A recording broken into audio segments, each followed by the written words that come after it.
I had a vague idea of what this country was. Meatball heads in the northeast, Dixieland to my south, and way out across the country was the hippie hole west coast. Now, that's obviously a grossly oversimplified version of American culture, and those of you that took offense might be glad to know that I paid for my ignorance. Because this is a big, wide country we live in, and there are places and people so radically different than ourselves and the generic big city lifestyles we're all so used to that meeting them can be downright freaky. I'm not saying that's a bad thing. Little Havana down in Miami is one of the most baller places on earth. But sometimes, different can be dangerous. So in early 2018, I saw a post from a girl on Reddit's R4R sub saying she was stuck in her dorm, bored, and wanted someone to talk to. She seemed pretty chill, but after creeping on her profile and finding out she was hot, I was psyched when she messaged me back and we got to talking. We got along even better than I thought we would, and it turned out we had a little chemistry too. So, after flirting back and forth for a couple of weeks, we started to talk about hooking up. Only trouble was, she was more than 500 miles away in Knoxville, Tennessee, which is like an 8-hour drive from Baltimore. She couldn't visit me because of school commitments, and the car I had at the time would have fallen apart as soon as it hit the interstate. It took me like 4 months to switch up my ride and stack some spending money, but once I had, I was itching to hit the road and hook up with my Reddit boo. Driving down the I-81 was simple enough, but since it was my first ever long-distance drive, it wasn't long before I messed up and took a wrong turn. It was right after I hit Roanoke, Virginia. I pulled into this little town called Blacksburg to get something to eat. Then a little after driving out of town, I started seeing signs saying, "Welcome to West Virginia" and stuff, which was most definitely not on my planned route. It was no big deal, just a minor hiccup, and I figured I could just swing back southwest to get back on the interstate. But navigating those country roads proved to be easier said than done, and it wasn't long before casually lost became hopelessly lost. And by the time I rolled into this little one-stop light town, I wasn't even sure what state I was in. To give you an idea of what this little town was like, I saw one post office and 3 churches in the space of a couple of 100 meters. I assume that isn't all that unusual for a small Bible Belt town, but the weird thing was that there wasn't a soul out in the streets.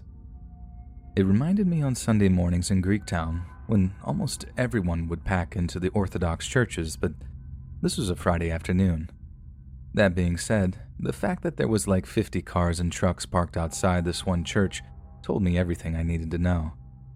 And if I wanted directions, it was looking like I was going to have to interrupt the little afternoon worship session. It's not like I hadn't seen anything weird in a church before. Like I've mentioned, I grew up in Greek Orthodox, and some of those priests look like they moonlight as wizards. That's not to mention all the carpet kissing, holy haircuts, and crawling marathons that go on. But I've never seen anything like what was going on in this country church. And unlike the love thy neighbor Christianity that I feel like most of us are familiar with, these people were anything but welcoming.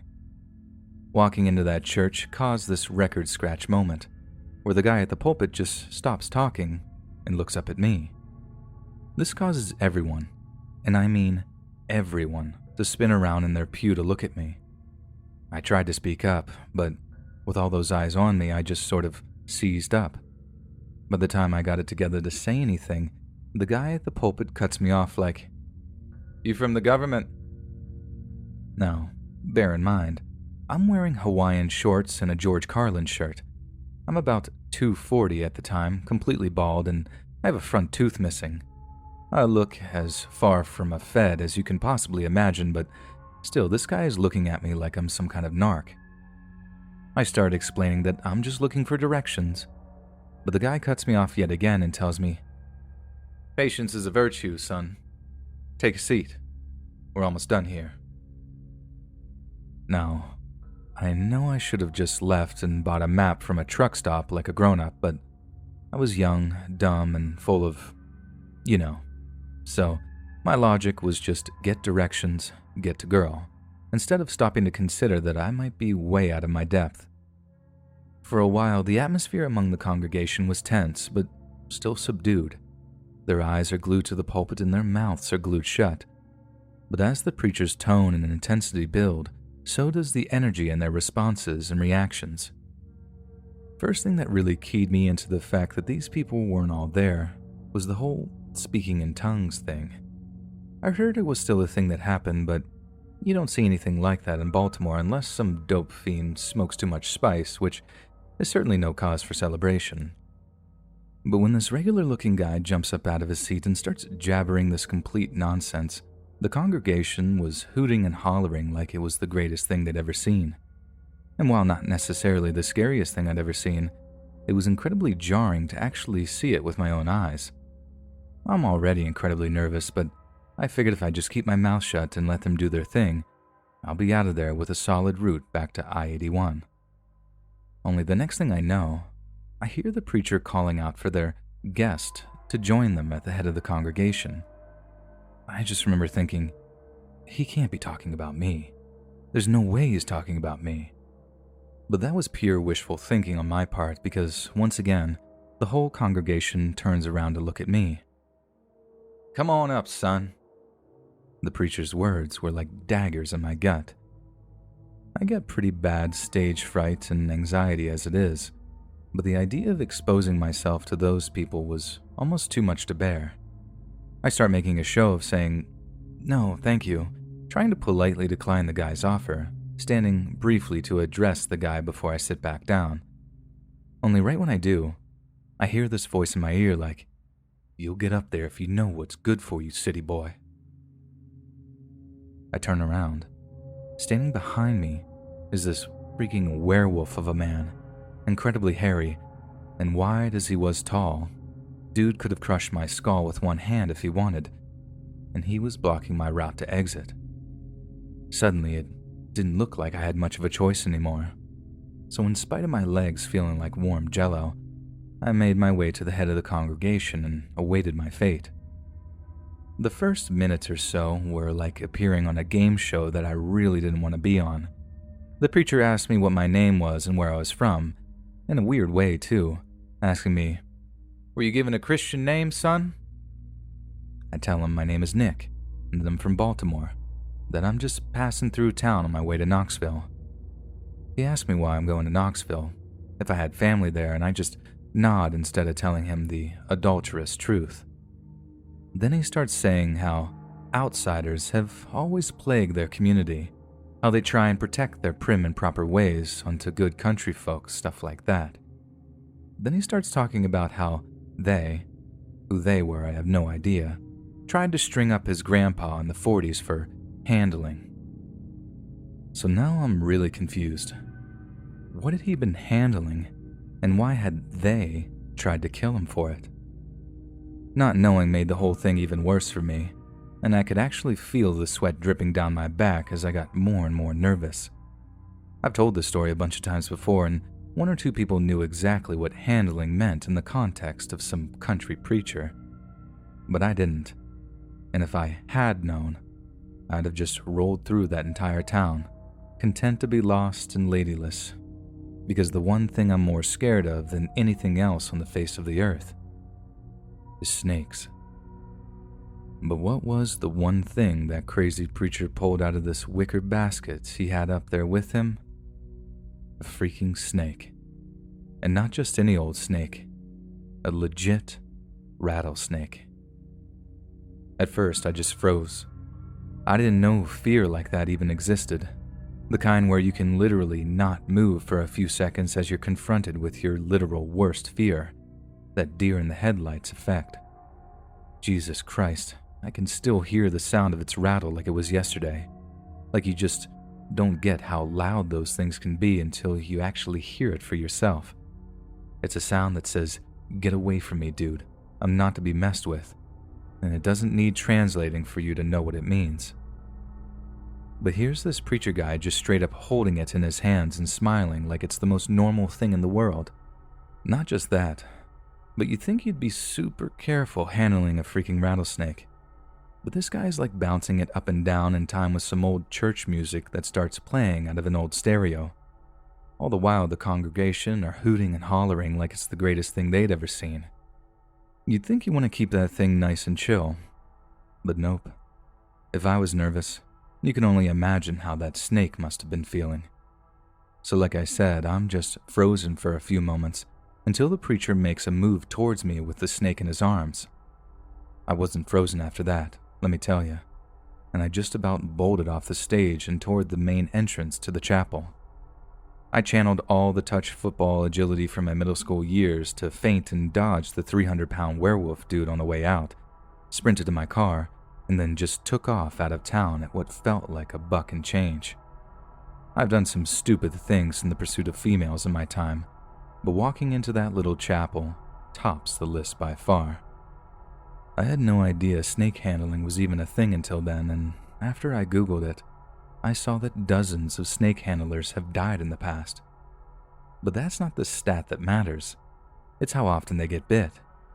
It messes up the muscles in people's arms and hands because they get bit so much, like it happens a lot. And after seeing how that preacher was handling his rattlesnake, I'm not the least bit surprised. Anyway, I made it to Knoxville a couple of hours later, extremely shaken, but in one piece. I hooked up with the Reddit girl, and after telling the story of accidentally walking into a snake handler chapel, I got all kinds of sympathy nookie. So, I suppose all's well that ends well. Just know that as much as we're all Americans and all that patriotic stuff, there are places out there where outsiders are anything but welcome. Getting run out of somewhere probably sucks, but not nearly as much as losing your life because of some mentally deficient guy throwing a friggin' rattlesnake right at you.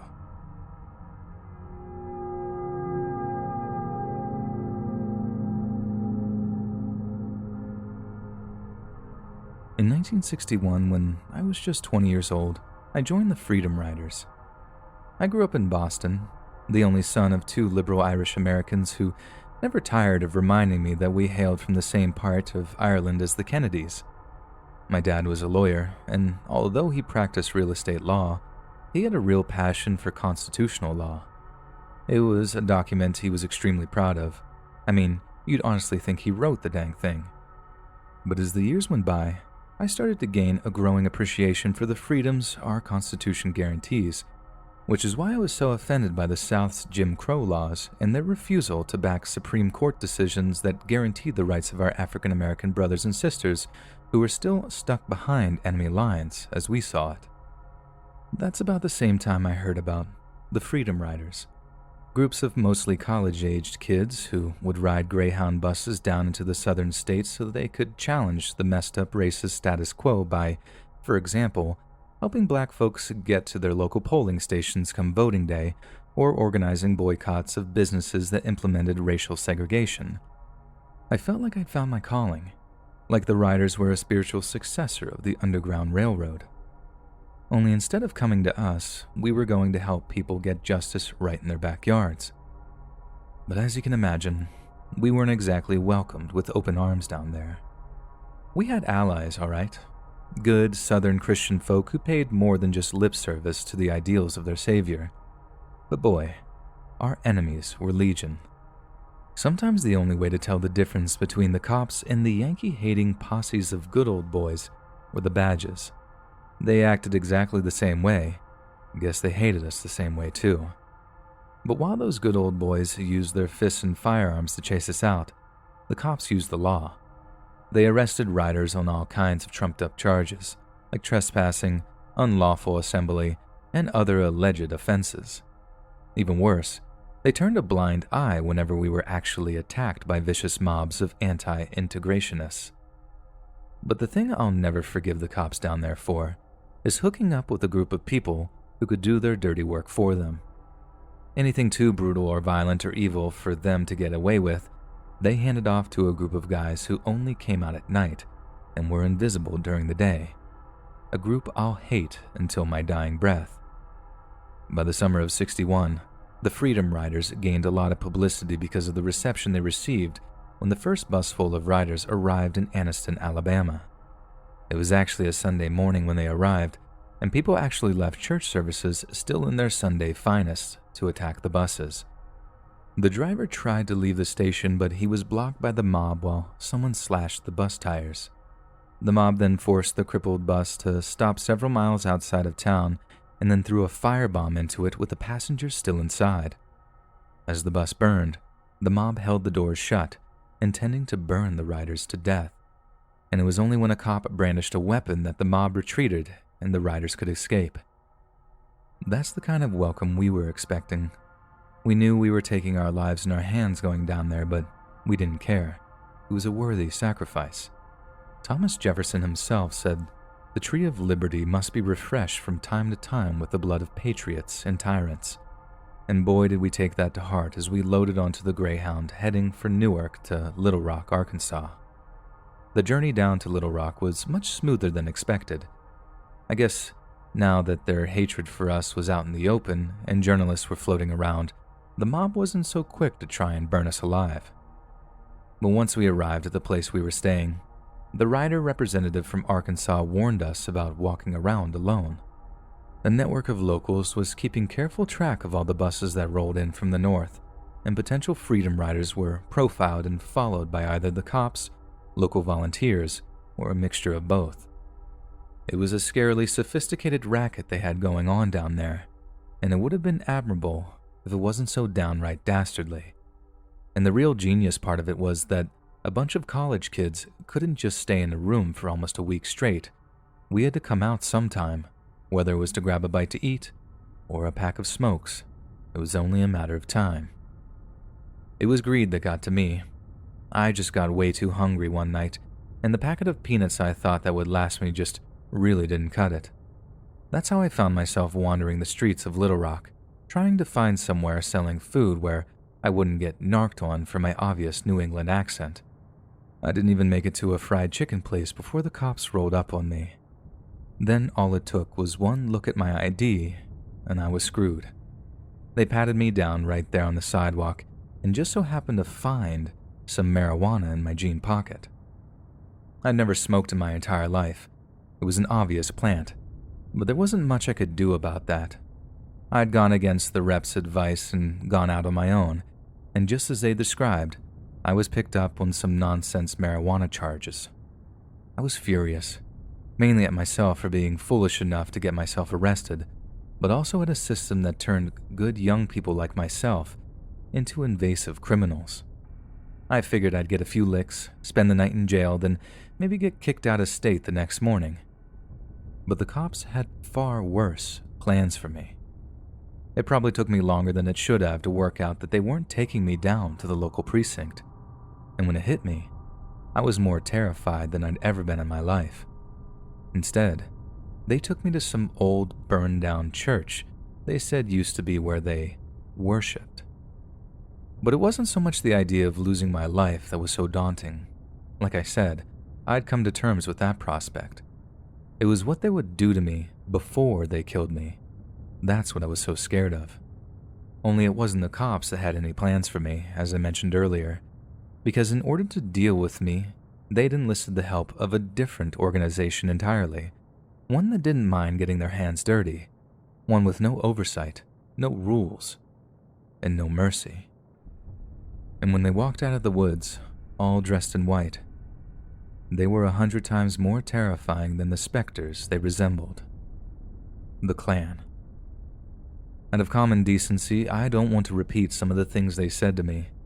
They used some of the most disgusting language I've ever heard, before or since, and I won't do them the satisfaction of repeating their words.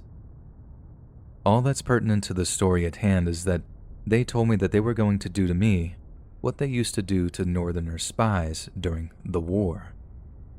They threw a noose around my neck, dragging me through the woods by it, kicking and hitting me as we went while they sang some song about them hating the Yankee nation and everything it does, or some craziness like that. Then, when they found a tree limb just right, they strung me up, and for what seemed like an eternity, I hung there in midair, completely unable to breathe. I think I must have passed out because I don't remember actually falling. I just woke up in a crumpled heap in the dirt with the skin of my neck burning. They then dragged me out onto the road, stripped me of most of my clothes, then pointed me in the direction of Little Rock and made me walk back, all with the noose still around my neck. I tried to hitchhike, but I think people just knew not to touch me. Only one group of people stripped and subjected people to mock hangings, and they were evidently not to be messed with. It took me so long to get back into town that it was almost dawn by the time I arrived back where the riders were based. At first, no one would open up, thinking that a nighttime visitor meant only one thing. But once they heard my accent, they knew I wasn't a cop or any other hostile party. Like I might have said, I just thought I was dumb for wandering out to get food, but the others saw me as some kind of hero. This Italian guy from Newark told me that I had to have some brass balls for going out after being warned not to. Brass balls is a phrase I've never, ever forgotten, and I consider it the highest of compliments these days. I don't regret what I did either. It's pretty well established that the Freedom Riders helped galvanize the public and help get the Civil Rights Act passed. In fact, it's kind of strange because as much as having that noose around my neck was the most terrifying moment of my life, it's also the proudest.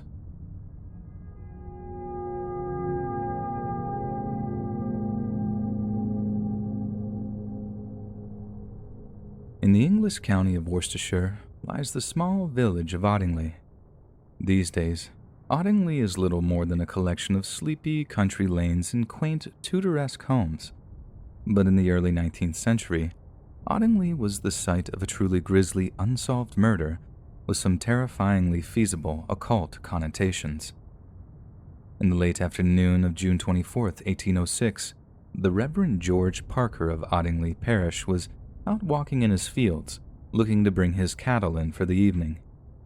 It had been a swelteringly hot summer's day, one that marked the feast of St. John the Baptist, or as it used to be known to the ancient pagan population of the British Isles, Midsummer's Day. Ottingley village had been particularly empty because many of the farmers had gone to the Midsummer Fair in nearby Bromsgrove, but for some reason, the Reverend Parker had chosen not to attend. Just why exactly the Reverend would choose not to attend such a holy festival is up for debate, but it's entirely possible it's due to the day's pre-Christian history. Yet whatever the reason, as Reverend Parker was walking across his fields that baking hot afternoon, someone was watching him. Someone who was watching from a thicket of trees nearby. Someone who didn't want to be seen. As the Reverend continued on his way and passed by the thicket, he heard something emerging from the bushes behind him. When he turned, the Reverend was greeted by a masked man wearing a thick, long leather coat. When asked his identity, the masked man said nothing. Instead, he simply produced a shotgun from under his coat and aimed it at the Reverend's gut. The Reverend raised a hand in his defense, foolishly hoping that he could stop a barrel full of buckshot from ripping through him with nothing but his bare palm. He begged the gunman not to fire, for he had a wife and a child back at home, and only a true monster would slay a man of God such as he. But still the masked man stayed silent, offering nothing in response. Instead, he pulled the trigger of his shotgun and sent the Reverend falling back to the dirt. The masked man could have aimed at the Reverend's head or neck, opening an artery or busting his skull like a coconut, but he didn't. He deliberately aimed at the man's sternum, and it seems he did so to ensure his victim was alive for what came next. The masked man took his time over the execution of his victim. Instead of ending his suffering there and then, the masked man kept the Reverend alive long enough for him to let out a series of agonized pleas for assistance. It's not clear whether or not the masked man simply watched in silence or passed along one final message to the dying man. But either way, his screams were so loud that they echoed for miles around. Then, instead of finishing off his victim with another blast of his shotgun, the masked man then picked up a large stick that was lying in the grass nearby, then proceeded to beat the Reverend about the skull so hard that by the time he was found, there was very little left to recognize him. By chance, two butchers by the name of Giles and Lynch had been walking through the area at the time of the attack, and had heard the Reverend's blood-curdling screams as he was set upon by the masked man. They rushed towards the scene of the crime, and upon realizing that he had been detected, the masked man fled across the field with Giles in hot pursuit. Lynch did what he could for the dying clergyman, but his skull had been so badly crushed that he simply didn't stand a chance of recovery. All the butcher could do was comfort the Reverend Giles as he uttered his final words. Meanwhile, Giles was racing after the masked man, unable to see the shotgun he held concealed under his long coat. As he got closer and closer, the masked man appeared to be slowing, fiddling with something at his waist. Giles saw his chance to apprehend the brigand and accelerated in preparation to tackle him, but the masked man turned, brought his shotgun to bear, and fired off a spray of deadly metal shrapnel. But Giles was quick. He immediately dropped to the ground just before the trigger was pulled, and the buckshot went flying over his head. Knowing he would be killed if he continued the pursuit, Giles stayed down as the masked man fled, forced to watch as the criminal escaped into some nearby woods. By the time Giles had returned to his colleague, Lynch, the Reverend had died, but not before managing to splutter out one final word before taking his final breath. Midsummer. Given that the murder victim was a man of the cloth, the level of outrage was off the charts, and the local populace demanded that the perpetrator be apprehended. The descriptions of the crime as well as the suspect were circulated far and wide in the hopes he might be located, with authorities taking the matter so seriously that certain ports were closed so that the murderer would be unable to flee the country. Several people came forward to say that the description of the attacker matched that of a local tradesman named Richard Hemming, and when sheriffs stopped by the man's home, they found that he had been missing for several days. Convinced they had their suspect, authorities scoured the surrounding countryside for several weeks, but not a trace of Hemming could be found. Finding him was one thing, but determining Hemming's motive was another thing entirely. It quickly struck investigators that the Reverend wasn't a popular man, since he had hiked up his tenant's rent when he took over as the landowner. But this was something of an oversimplification, and as investigators dug deeper and deeper into Ottingley's history, they found some very disturbing things indeed. When the Reverend Parker had taken over as landowner some years before, he found he had waded into a very isolated and culturally unique area of Worcestershire. Unlike the rest of the country, who adhered to a fairly rigid lifestyle of tithes, religious orthodoxy, and a strict adherence to the calendar of Christian festivals, Ottingley seemed to play by its own set of rules. The farmers there had become accustomed to paying a much lower rate of tax than their counterparts elsewhere, and eschewed traditional Christian holidays in difference of midsummer. A man of the cloth such as Reverend Parker would have obviously found this kind of behavior abhorrent, maybe even verging on sacrilegious, but every attempt by him to bring the locals into line was outright rejected. Rumor has it that raising of their rent occurred after repeated threats from the Reverend Parker, who urged the population of Ottingley to abandon their wicked ways and return to Jesus. If they did, the rent would remain at their accustomed rate, but they refused. The Reverend would bring their rent in line with the rest of the country. Then, following their defiance, the Reverend proved true to his word. Now, it's very possible that Reverend Parker was killed by one of his tenants as retaliation for raising the rent. It's also very possible that his contempt for the unique religious practices was also a motivating factor. However, there are some who believe that the date of his murder is perhaps the most relevant detail of the case, and that it gives us our one real hint into the dark, unholy nature of Ottingley Village. Could it be that the Reverend was actually the scheduled midsummer sacrifice for that year, and that his ritual execution just so happened to kill two birds with one stone? The wearing of the long leather coat certainly seems to suggest so, as it might well have been some kind of ritual garb meant for the midsummer executioner. It's also backed up by the use of the large stick as the weapon of choice. The murderer could have quite easily made the killing quick and painless, but they chose not to. Instead, the Reverend was killed with something natural, produced by Mother Nature, in a brutal and bloody fashion, possibly after some kind of rite or prayer was recited over his wounded form. But without having apprehended the murderer, the true motive behind the killing was a complete mystery, one that would take almost 30 years to unravel. 24 years later, on a cold winter's morning in 1830, a groundskeeper named Charles Burton was tending to his duties on some Ottingley farmland. It seems like any other day, but little did he know, he was about to unearth a mystery that had plagued Ottingley for almost a quarter of a century. The farm had changed lease since the gruesome events of 1806, and the new landowner was keen to renovate one of the run-down old barns. On the 21st of January at 4 o'clock, as he was digging out the foundations of a particularly old barn that was to be completely replaced, the groundskeeper suddenly stumbled across a shoe, then bones and fabric. To his horror, he realized that he had discovered a human corpse. Burton suspected at once whose remains it could be and alerted the authorities. The next day, constables accompanied him to the scene before spending a cold, frightening night guarding the skeleton. Over the next few days, the remains and the objects found lying with them were carefully examined. Investigators found that the victim's skull had been beaten into many pieces, and it was clear from the outset that whoever had been murdered had endured a savage and painful death before lying there, undiscovered for decades. Given that the victim was dispatched in almost exactly the same way as the Reverend Parker, it was initially speculated that their killer could be one and the same.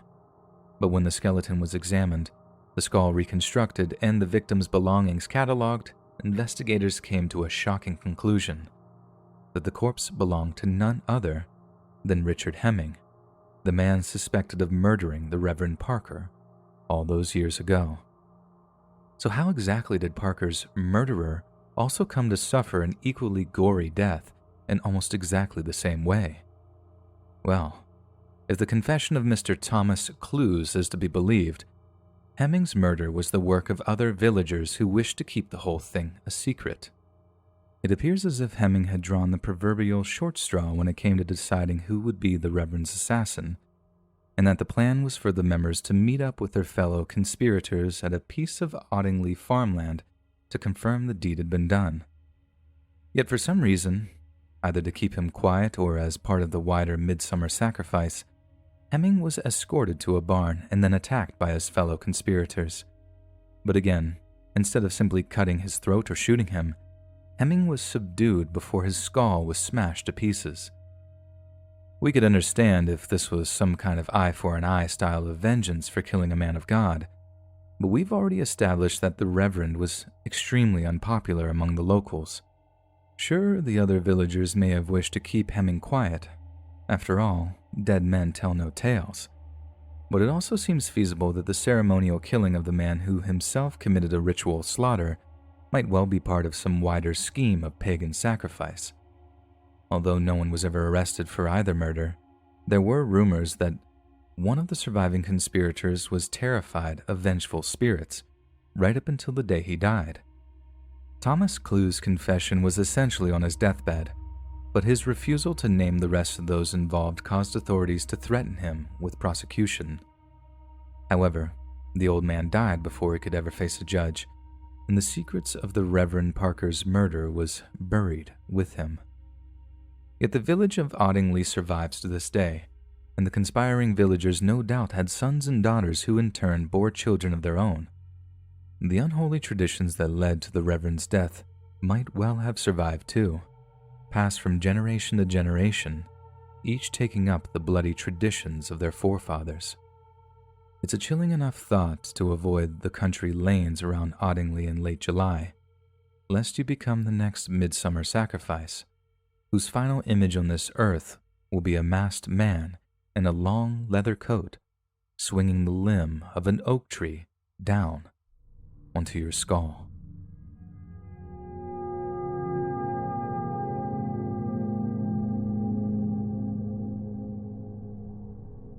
In the spring of 1980, 72-year-old nun Sister Margaret Ann Paul was serving at the Mercy Hospital in Toledo, Ohio, as the caretaker of the hospital's Catholic chapel. One of her closest colleagues at the time was the hospital's chaplain, 42-year-old Father Gerald Robinson, and Sister Margaret often worked closely with the popular clergymen as, naturally, their duties at the hospital kept them very busy indeed. Given that she brought so much comfort and solace to the many patients who visited the hospital, Sister Margaret was much loved by all that knew her. Sure, she could be strict, but that diligence and commitment to those in need proved objectively admirable. But that's what made Sister Margaret's fate all the more shocking, that a universally adored and respected member of the community could be subjected to what can only be described as pure evil. Unlike its calendar neighbors of Good Friday and Easter Sunday, Holy Saturday doesn't quite receive as much attention, and maybe that's because of its much darker nature. You see, Holy Saturday marks the so-called harrowing of hell, when Christ supposedly descended into hell to liberate the righteous, who had previously been condemned to burn. The relevant Bible verses reference all kinds of terrifying, unholy things that Jesus witnessed on his march to confront Satan, and it's difficult to think that the day in question didn't play a part in what happened to Sister Margaret. Because of Holy Saturday of 1980, a patient walked into the Mercy Hospital chapel to say a few prayers and found something so awful that the image would be burned into their memory forever. Lying on the floor of the chapel was the horribly mutilated corpse of none other than Sister Margaret Ann Paul. Following the post-mortem, it was found that the official cause of death was oxygen deprivation as a result of strangulation. But for some reason, once her life had been snuffed out, her killer had chosen to stab her 31 times around her chest, neck, and face. But there had been a method to the killer's horrifying madness, with most of the deep stab wounds forming the shape of an upside-down cross on Sister Margaret's torso. Her killer had also taken the time to anoint her with her own blood, smearing a cross on her forehead in a sick mockery of the well-known Catholic rite. But that's not all, as Sister Margaret's killer had also wrenched open her habit, denying her dignity even in death. And while it was clear from forensic examination that the killer hadn't carnally violated her, they had taken the time to violently shove a small wooden cross somewhere it seriously did not belong. The scream that the patient let out upon finding Sister Margaret's body had people coming running from all directions. No one could quite believe it, a nun of all people, slaughtered in such a horrendous way before being mutilated in a despicably sacrilegious manner. What kind of monster was capable of doing such a thing to a woman of God of all people? Obviously, Father Gerald Robinson was devastated and insisted on presiding over Sister Margaret's funeral just 4 days later. Many described him as being in a state of shock, seemingly unable to handle the fact that his close colleague had been so horribly defiled. Some said he stayed with Sister Margaret's body as it lay interned at the funeral home, praying that she might find the peace in death that was so denied to her during her final moments. On top of that, he fully cooperated with the ensuing police investigation, the conclusions of which would rock the city of Toledo and traumatize the wider Christian community. After a long and painstaking analysis of the crime scene, homicide detectives discovered a rather interesting blood stain on an altar cloth near Sister Margaret's body. The stain was rough in places, but in one part, an image of the U.S. Capitol building is visible, almost like blood had gotten onto a ring or medallion that was then pressed against the altar cloth. Sister Margaret certainly wasn't in possession of anything bearing that symbol when she died, so surely a huge piece of evidence would be finding whoever the medallion or ring belonged to. During the investigation, one of the homicide detectives found themselves in Father Robinson's office, discussing those who might have visited the chapel on the day of Sister Margaret's murder. Obviously, Father Robinson was a very busy man and was forced to leave his office several times to attend business, leaving the homicide detectives alone to nose around the room. At one point, the detective noticed an ornate letter opener that lay on Father Robinson's office. It appeared to be a gift from some kind of federal politician and bore an inscription thanking Father Robinson for his service. But the thing that really grabbed the detective's attention was the small engraving of the U.S. Capitol building, as if a small medallion had been welded onto the blade. There was a darn good chance that what the detective held in his hand that day was the murder weapon that had ended the life of Sister Margaret, thus making Father Robinson the case's only serious suspect. However, the detective in question was a devout Catholic, and shockingly, he concluded that there was no way Father Robinson could have committed such an unholy crime, given his status as a man of the cloth.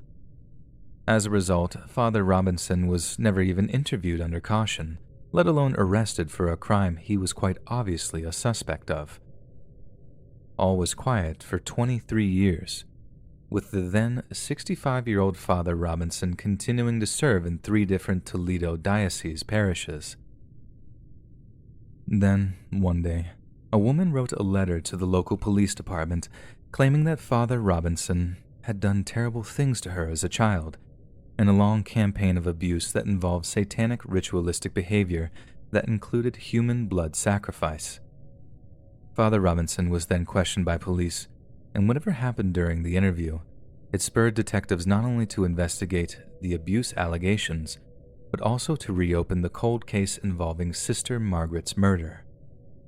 Following the exhumation of Sister Margaret's body, a forensic pathologist noted that a stab wound in the victim's jaw could have been made by the letter opener found in Father Robinson's apartment. A DNA analysis of the victim's fingernail scrapings and underwear were somewhat inconclusive, but that didn't matter to the police. They had their murder weapon. As a result, the police went to Father Robinson's home in April of 2006 and arrested him on suspicion of murder. He was held without bail at the Lucas County Jail, where he violently denied any of the allegations leveled at him. Yet the fact remained that the cops had still arrested Father Robinson on little more than circumstantial evidence. There was no motive, no confession, no eyewitnesses, and no physical evidence linking him to the scene of the crime. However, call it a detective's hunch, but one officer in particular was transfixed on what happened during an interview in 2004. At one point during the interview, the 2 questioning detectives leave the room for a moment, leaving Father Robinson alone but monitored by the interview room's camera. Footage shows the priest folding his hands together in prayer before muttering something under his breath that included the words, "Sister, oh my Jesus, and forgive me." It was those 2 words, "forgive me," that the prosecution brought up in court over and over again. The defense argued that it was simply part of a prayer that Father Robinson recited routinely and wasn't the priest directly asking the murdered nun for forgiveness. Yet it seemed far too much of a coincidence that those words should be picked up by the interview mic, and in that particular order. The prosecution also argued that the letter opener was obviously the murder weapon, going so far as to see if it fit the stab wounds on the bones of Sister Margaret's ribcage. One member of the prosecution team told the jury that it fit the wounds like a key in a lock, and a forensic scientist also testified that the altar cloth bloodstains were consistent with the general shape of the letter opener. So, on May 11th of 2006, a jury found Father Robinson guilty of murder.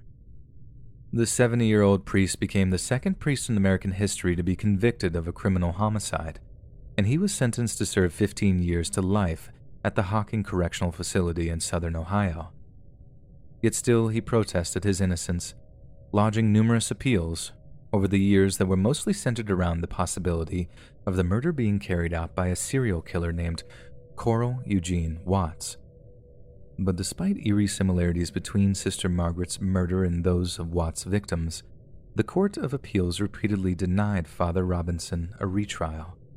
It seems there was a fair amount of evidence that wasn't presented in court that only strengthened the prosecution's case. Although it has been made available to the public, we can only assume that the evidence shows Father Robinson to the satanic, homicidal monster that he so vehemently denies, and that he is simply masquerading as a man of the cloth to distract from the darkness brewing inside of him.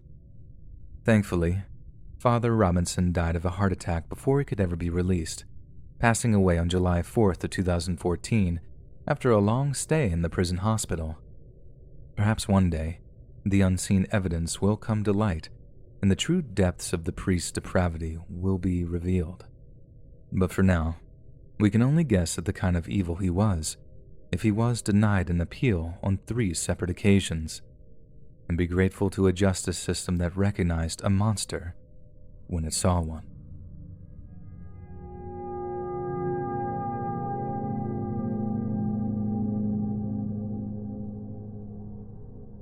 Way back when, I used to hang around with this crew that sold Class A's in the city center on the weekends.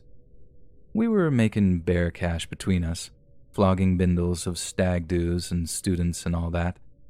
And we went all night, too. About 9 at night until 4 or 5 in the morning, just hanging around the clubs until we sold out or business slowed. Once we was finished, me and my boy would walk up to the street to this old ruined church left over from years ago. The council keeps it around for the history or whatever, and there's this little building around the back with some of those big wheelie bins. There's a security light and a CCTV camera, but if you just move the camera with a stick or something, it's safe as. So that's where we'd do our count at the end of the night before we went our separate ways. I won't lie, right? It could get a bit spooky if it was quiet around there, but that worked to our advantage, you get me? Just meant we wouldn't get interrupted with what we was doing. So, this one night, we finished up quite early 'cause it was a busy Saturday-like. We walk up towards the old church, round the back to the bins and the little porta-cabin thing and start counting up. Like I was saying, you can make a lot of pee from selling on the street like that, which is hard enough to count up on its own. But then you get given all fivers and tenors and it takes even longer to count up. That means when we're counting, no one's saying a thing. It's so quiet back there that you can hear a mouse fart, you know what I'm saying? So, when something makes a noise behind my boy, he just about messed himself, he's so scared. I start laughing 'cause we get rats around the bins near our block of flats all the time. It's no big deal at all. But he's all tense because he's got stacks on him. Absolute sussy baka behavior. However, we carry on counting and there's like another noise coming from the bins. I already told you, I know what rats sound like in bins. I used to take them out for me mum when she was still with us, God rest her soul. And I'm telling you, right when I heard that shuffling or whatever, I knew it wasn't no rats, you get me? I turn around, knowing something is wrong, and there's me boy like, now who's scared, big man? Right when he says that, the bin lid opens, both of them, and these 3 smackheads come jumping out on us, out of absolute nowhere. Oh my days. Turns out that they was waiting there the whole time for us. They must have spied on us like the night before, maybe the week before, 'cause they had us ambushed like smackhead commandos, man. It was bad. But the thing that was actually proper scary, right, is what they was gonna use to stick us with. I've been stabbed before, only on my baddie like, so it was nothing. I know mandem who die 'cause the blade hits an artery or whatever, but it's just if you're unlucky, isn't it? But these disgusting people had needles on us, man. They were saying, give us your money or you're getting stabbed, and some of them go the big in that. Imagine, man, getting stuck with some needle and finding out you got the HIV or something. And that's exactly what was going through my mind that night. Thinking they might prick me by accident or something, not even really mean to, but then I'm left with some death sentence disease that's gonna just eat me up from the inside out. Those smackheads took about 2 G's off us that night. Everything we made that Saturday snatched up in about 30 seconds before they legged it. It stung for a bit, I won't lie. But if you're smart and keep something stashed, you can make your money back in no time. That and the smackheads got caught up with fast. They was throwing that money around like it was nobody's business and mouthing off about how they ate us up. Bad things happen to them fellas, let me tell you. The thing that sticks with me is the needle, though. Like I could see it all shiny and the security light just glinting. It gave me a serious problem with needles, too. Like for the longest time, I'd actually like sweat if I had to get one at the doctor's or whatever. I mean, this all happened years ago. But even when I got my vaccine recently, I got way nervous like back in the old days. I know no one likes needles, but honestly, I was so anxious that the nurse was asking if I was going to pass out and all this. I get what people mean when they say moments like that leave lasting scars. But I'll tell you what, rather a bit of nerves around needles than getting some debilitating disease. Literally can't imagine a worse thing than getting it like that.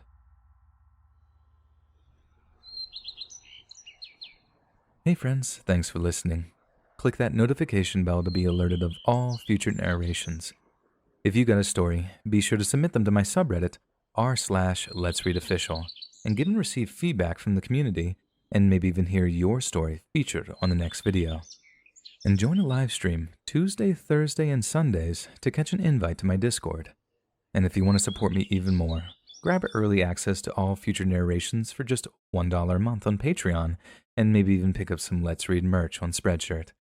And check out the Let's Read podcast, where you can hear all of these stories in long compilation form and save huge on data, located anywhere you listen to podcasts. Links in the bio. Thanks so much, friends. And remember, I'm a sussy baka.